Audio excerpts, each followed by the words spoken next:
Oi, pessoal, essa é a nossa segunda aula do texto do Plínio Junqueira Smith, de Introdução à Epistemologia. O título do texto é Teoria do Conhecimento e Filosofia da Ciência, certo? A gente vai continuar a discussão do texto, a gente iniciou na aula passada. Lembrando que a primeira aula que a gente teve, a gente falou sobre filosofia, de modo geral, as características da filosofia. Eu passei um texto para vocês. Na segunda aula, que foi disponibilizada para vocês, a gente começou o texto, tá? Então, lembrando, esse curso é uma reflexão sobre a filosofia de modo crítico, ou seja, vamos fazer uma análise sobre o papel do conhecimento e a obtenção do conhecimento, sempre tendo em foco a questão da ciência, o conhecimento científico, tá? Mas a gente precisa entender antes de tudo isso o que é epistemologia. Por isso esse texto do Plínio fala sobre crença, verdade e justificação, né? A gente vai ver tudo isso com calma. Então vou compartilhar aqui para vocês a tela e a gente vai continuar de onde a gente parou da aula passada, certo? Então a gente parou nesse parágrafo aqui, que se não me engano é o primeiro, segundo, a gente está no terceiro parágrafo. Bem, até aqui, pessoal, dessa parte para cima a gente leu, o Plínio ele fez uma análise da história da ciência, tá? E ele refletiu sobre as mudanças que a ciência promoveu no modo de viver dos seres humanos na sociedade. Ele fez essa reflexão e ele terminou aqui falando aqui com essa frase, ó, nessa afirmação: não é exagero dizer que tudo que fazemos depende de produtos tecnológicos, tá? Todo o texto foi essa reflexão sobre a importância da ciência no nosso tempo, a importância que nós damos a ela e como para onde a gente olhar vai ter um produto tecnológico que é fruto do pensamento científico, tá? Então, de agora em diante a gente vai entrar nesse parágrafo. O autor vai adotar um tom mais crítico com relação à ciência, tá? Então ele começa assim: no entanto, cabe perguntar até que ponto as ciências cumprem o prometido.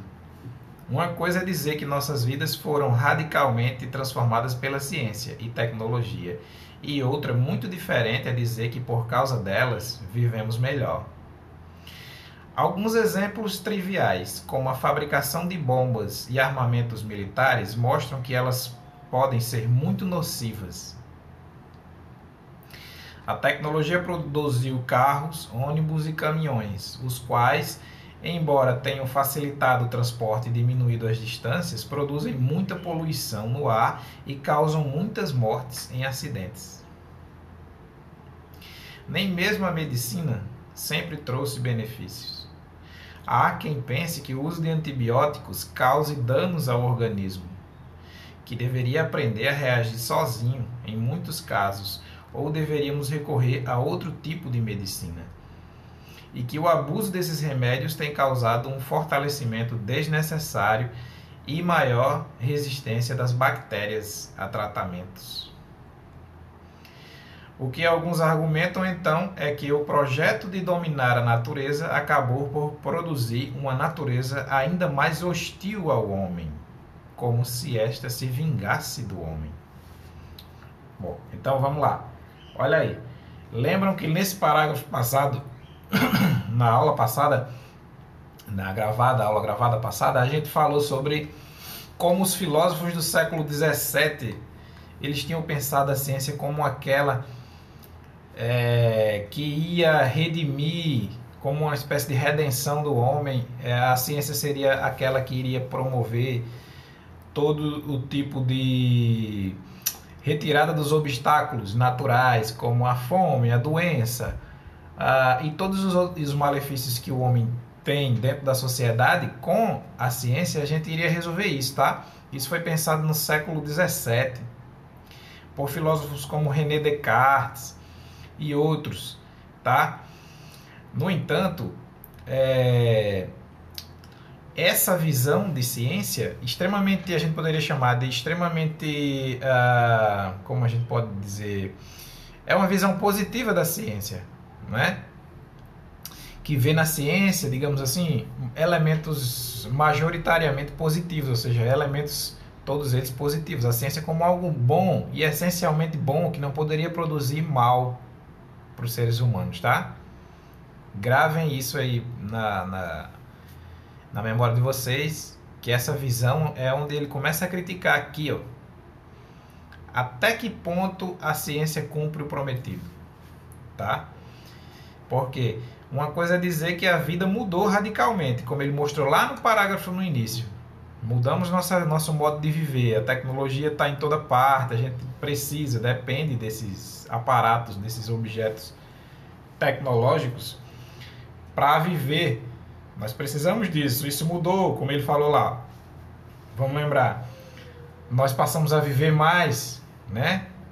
Os seres humanos morriam bem antes, agora a gente consegue atingir uma idade mais avançada, com qualidade de vida maior, remédios, prevenção de doenças e coisas desse tipo, né?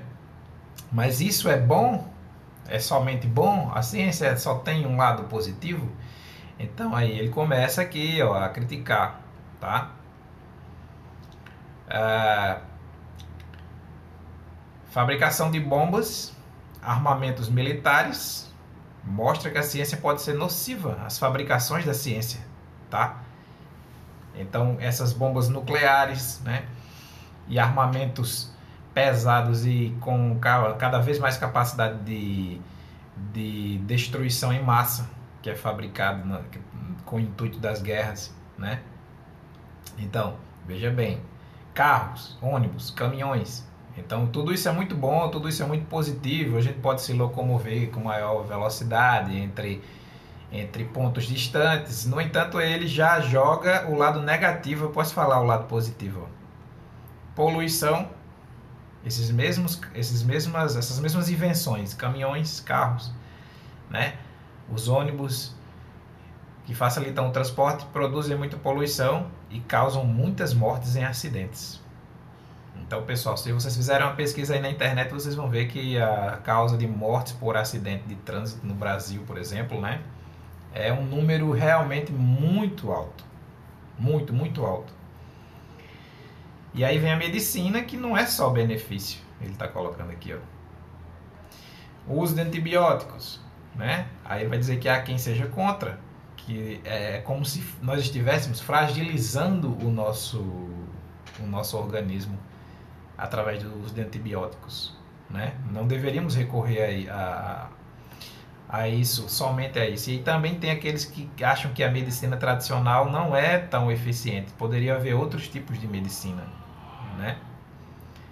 Então, o abuso de remédios, né? Ontem mesmo eu estava lendo eu estava vendo um documentário sobre o uso de remédios nos Estados Unidos, como eles se viciaram em remédios que tratam a dor, né? De modo que qualquer tipo de dor que a pessoa estivesse sentindo, mesmo crianças, eram receitadas um remédio e para aliviar aquela dor, e é altamente viciante, e a população desse remédio passava naturalmente a utilizar outras drogas. A porta de entrada era esses remédios. Então não é novidade alguma o quanto na cultura norte-americana eles tratam os remédios como sendo uma coisa banal e de uso muito fácil e incentiva. Então esse texto reflete também sobre isso, quer dizer, até que ponto o uso de remédios é positivo, tá entendendo? Então, esse projeto de dominar a natureza produziu uma natureza ainda mais hostil ao homem, tá? Lá em cima, pessoal, no parágrafo lá de cima, que a gente começou, ele falou assim: a natureza na antiguidade, ela era a ciência na antiguidade, ela se propunha apenas a contemplar e compreender como a natureza funcionava. Vocês vão ter vários filósofos falando sobre isso, né? O que é contemplar? É observar profundamente aquilo, e aprender com aquilo. Então os filósofos observavam a natureza e aprendiam com a natureza. Na Idade Moderna, do século XVII que a gente está falando, aí em diante, né, a gente vai ter uma intervenção. A gente vai querer dominar, a humanidade vai ter o desejo de domínio da natureza. Produzir resultados a partir de experimentações, certo? Então você vai ter uma natureza uma ciência intervencionista que vai intervir cada vez mais, né? Então, esse domínio da natureza. E aqui, pessoal, vamos pensar, por exemplo, nos alimentos transgênicos, né? Você tem a modificação genética, né? E essa modificação é uma tentativa de dominar. Como assim dominar? Tornar aquilo melhor, né? Essa ideia de que eu não só olho para a natureza e aprendo observando a natureza, contemplando, como faziam os filósofos antigos. Agora eu olho para a natureza e eu quero dominá-la para que ela produza melhor. Eu quero, em certo sentido, assim, corrigi-la, né? A ciência moderna ela faz isso, né? Então isso pode ser bom ou ruim. Vamos pensar numa coisa que talvez seja boa, a produção de remédios com base na natureza. É uma modificação, um material natural que está ali é alterado e dali certas substâncias são produzidas para fabricar um remédio, tá? Agora veja, existe uma discussão sobre essa modificação nos alimentos transgênicos. O que é que causa, né, no homem aquela modificação ali? Então é isso que ele está fazendo. Veja, o tempo todo ele coloca um exemplo positivo, um exemplo negativo. Preste atenção no que o autor está fazendo. Ele está querendo fazer você refletir sobre a ciência desse modo. Então ele continua aqui, ó, pessoal. A situação talvez seja pior do que parece. A tentativa de dominação da natureza pode resultar na sua destruição, o que seria uma catástrofe, pois nossas vidas somente podem transcorrer em seu meio. Uma boa qualidade de vida pressupõe uma integração adequada ao meio ambiente. A devastação das florestas é o caso mais óbvio da agressão humana. Um exemplo decorrente dos avanços tecnológicos é o das energias poluentes. Em pequena escala, uma energia poluente como o carvão e o petróleo parece trazer mais vantagens. No entanto, em larga escala, talvez ocorra o inverso. O crescimento econômico impulsionado pela descoberta dessas energias sujas levou a uma maior demanda de energia. Assim, o problema energético é fruto, ao menos em parte, da sociedade baseada na ciência. Os efeitos perversos e inesperados dos avanços tecnológicos põem em xeque a capacidade da ciência cumprir o que prometia. Se no curto prazo trazem inegáveis vantagens, no longo prazo a ciência e a tecnologia talvez sejam prejudiciais. Talvez. O autor ainda deixa você observando o lado positivo e o lado negativo, tá? O que ele quer com isso? Quer que você calcule, que você pese as diferenças entre um lado e outro, para poder tomar uma decisão, certo? Então aqui ele repete basicamente o que a gente estava falando lá, né? A questão da poluição é bastante abordada aqui, né? Degradação da natureza, e como a própria ciência, na sua tentativa de alterar a natureza, alterar e dominar, pode terminar por produzir a própria destruição da humanidade. Ok? Continuando, a integração da ciência com a sociedade contemporânea é tão íntima que não se pode pensá-la como se fosse algo neutro e independente. Ao contrário, para avaliar adequadamente seu papel é preciso levar em conta os valores que norteiam nossas vidas. Vejamos mais um exemplo. Graças aos conhecimentos científicos, desenvolveu-se uma técnica para produzir alimentos transgênicos, permitindo aumentar a produção de alimentos e combater a fome. De outro lado, a poluição do campo gerada pelos agrotóxicos, produtos da ciência, exige o uso de transgênicos, já que plantas não modificadas não têm força para resistir a pragas mais fortes, subprodutos da ciência, pois os agrotóxicos eliminaram as mais fracas. Além disso, não se sabe bem qual é o impacto dos transgênicos no meio ambiente, tá? Então, olha só. Ele vai falar aqui dos transgênicos, né? Que ele tem um lado positivo, ó.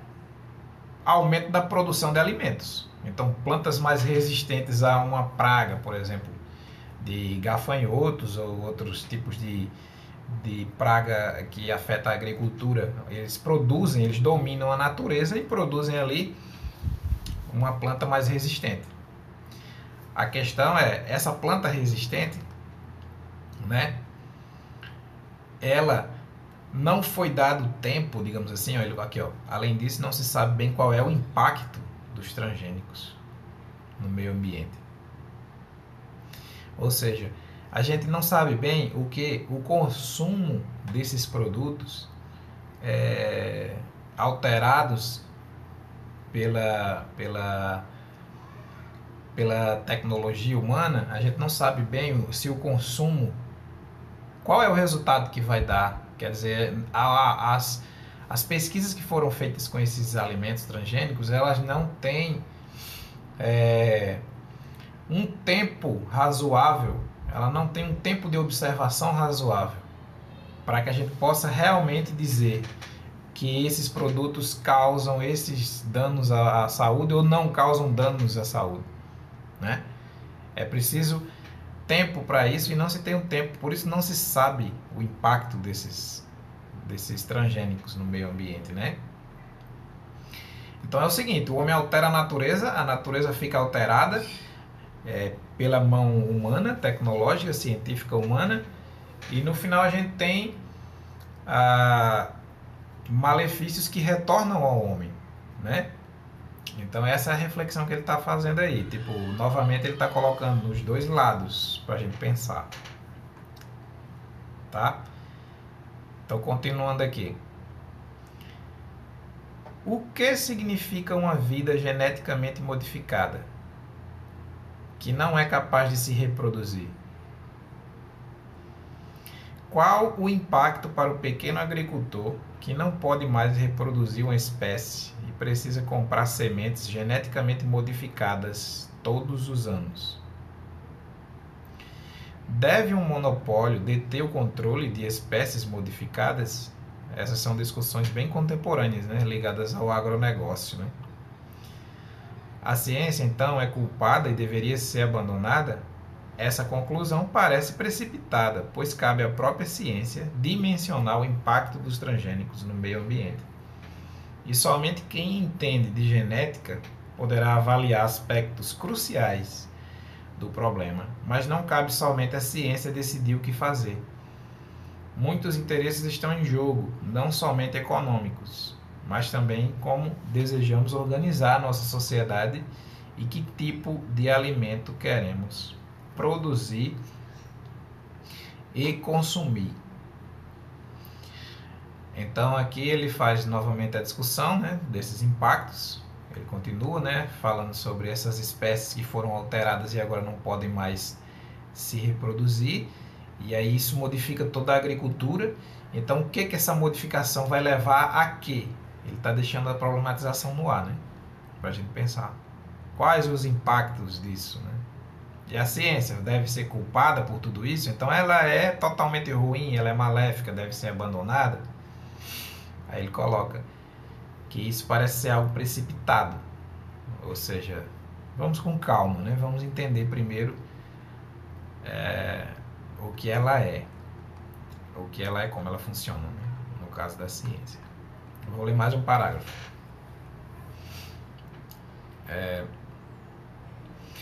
A inseparabilidade da ciência e dos valores se revela em outras questões que nos tocam de perto e surgiram mais recentemente, graças à ciência e tecnologia, como reprodução assistida e o uso de células-tronco para desenvolver novas técnicas de cura.